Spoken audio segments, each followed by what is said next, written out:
0160986760। হচ্ছে মূলত কিভাবে আমরা অনলাইন থেকে ফ্রি এনআইডি কার্ডের সার্ভার কপি ডাউনলোড করতে পারি, অর্থাৎ আমরা আমাদের জাতীয় পরিচয়পত্রের যে সার্ভার কপিটি আছে সেটি আমরা কিভাবে ইন্টারনেট থেকে ডাউনলোড করতে পারি। তো এই জন্য আমাদেরকে এই ওয়েবসাইটে আসতে হবে। ওয়েবসাইটের লিঙ্ক আমি ডেসক্রিপশন বক্সে দিয়ে দেবো, অথবা আপনারা গুগলে, আমরা নর্মালি যদি গুগলে যাই, google.com আমরা সার্চ করতে পারি। google.com, গুগলে আমরা সার্চ করব প্রত্যয়ন.gov.pt। আমরা এখানে যদি লিখি প্রত্যয়ন, আমরা প্রত্যয়ন.gov.pt লিখে সার্চ করলে মোবাইল ফোন থেকেও এটি করা যাবে। আমরা ওই উপরের প্রথমে যে ওয়েবসাইটটি আছে এই ওয়েবসাইটে প্রবেশ করব। আমরা এই ওয়েবসাইটে প্রবেশ করছি। তো এই ওয়েবসাইটে প্রবেশ করলে আমি এটা কেটে দিচ্ছি। এখানে প্রথমে আমাদেরকে ফ্রি অ্যাকাউন্ট খুলতে হবে।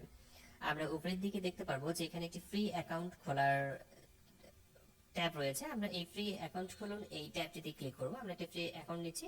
আমরা নাগরিক লেখাটাতে ক্লিক করব। প্রশাসনিক এবং নাগরিক দুইটি অপশন রয়েছে। আমরা এখান থেকে নাগরিক লেখাটাতে ক্লিক করি। তো আমাদের যেহেতু জাতীয় পরিচয়পত্রের অনলাইন কপিটি দরকার, সেটি আমরা তিনটি ওয়েতে বের করতে পারবো। একটি হচ্ছে জন্ম নিবন্ধন নাম্বারের মাধ্যমে, জাতীয় পরিচয়পত্রের মাধ্যমে এবং হচ্ছে সাধারণ নিবন্ধনের মাধ্যমে।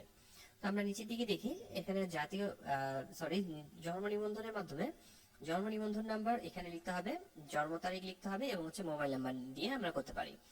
তো আমার কাছে এনআইডি কার্ডের নাম্বারটি আছে, সেক্ষেত্রে আমি জাতীয় পরিচয়পত্রের নাম্বারের মাধ্যমে আমি চাচ্ছি আমার এই এনআইডি কার্ডের যে সার্ভার কপিটি আছে সেটি ডাউনলোড করতে হবে।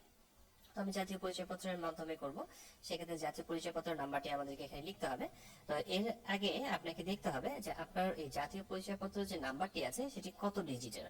তো এখানে আপনার 10 অথবা 17 ডিজিটের জাতীয় পরিচয়পত্রের নাম্বার পূরণ করুন, আর আপনার সঠিক জন্ম তারিখ পূরণ করুন, আপনার 11 ডিজিটের মোবাইল নাম্বার পূরণ করুন। তথ্য জমা দেওয়ার পর একটি যাচাইকরণ কোড প্রদানকৃত মোবাইল নাম্বারে পাঠানো হবে। অনুগ্রহ করে সঠিক তথ্য প্রদান করুন। এই বিষয়টা একটু খেয়াল রাখবেন।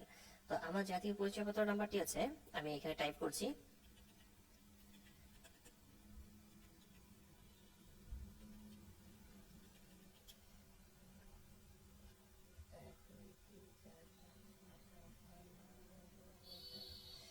আমি যে নাম্বারটি টাইপ করেছি সেটি হচ্ছে 13 ডিজিটের। তো আমাকে আরো 17টা ডিজিট পূরণ করার জন্য আমাকে আমার জন্ম তারিখের, আমার যে জন্ম সালটি আছে এই জন্ম সালটি সামনে বসাতে হবে। আমি সামনের দিকে জন্ম সালটি বসাবো। এরপর হচ্ছে আমাকে জন্ম তারিখ এখান থেকে ঠিক করে দিতে হবে। আমি জন্ম বছর ঠিক করব, সরি এখানে বছর। আমাকে সালটাকে প্রথমে ঠিক করে দিতে হবে যে কত সালে জন্মগ্রহণ করেছি, সেই সালটিকে আমাকে ঠিক করে দিতে হবে। এরপর হচ্ছে মাস আমরা ঠিক করব। এরপর হচ্ছে দিন, দিন হচ্ছে তারিখ, আমরা তারিখটিকে ঠিক করে দেবো। এবং হচ্ছে 11 ডিজিটের যে ফোন নাম্বারটি আছে এই ফোন নাম্বারটি আমরা টাইপ করব। আমাদের ফোন নাম্বার টাইপ করা হয়ে গেলে আমরা নিবন্ধন করুন নাম্বারটিতে ক্লিক করব। নিবন্ধন করুন নাম্বারটিতে ক্লিক করার পর আমাদেরকে একটু অপেক্ষা করতে হবে। এই ওয়েবসাইটের মাধ্যমে কাজ করতে গেলে দেখা যায় একটু মাঝে মাঝে ইন্টারনেট স্লো কাজ করার কারণে একটু ধীর গতির হতে পারে। তো এই অপশনটি আমাদের এখানে আসবে। আপনার ইমেইলে মোবাইলে পাঠানো ওটিপি কোডটি প্রদান করুন। ওটিপি একটি কোড আমাদের মোবাইল ফোনে পাঠিয়েছে, যে নাম্বারটা আমরা দিয়েছিলাম সেই নাম্বারে একটা ওটিপি কোড এসেছে। আমরা সেই কোডটি এখানে টাইপ করব। আমার কোডটি আমি এখানে টাইপ করছি। কোডটি টাইপ করার পর আমরা জমা দিন নাম্বারটা এই লেখাটিতে ক্লিক করব। জমা দিন এখানে ক্লিক করছি।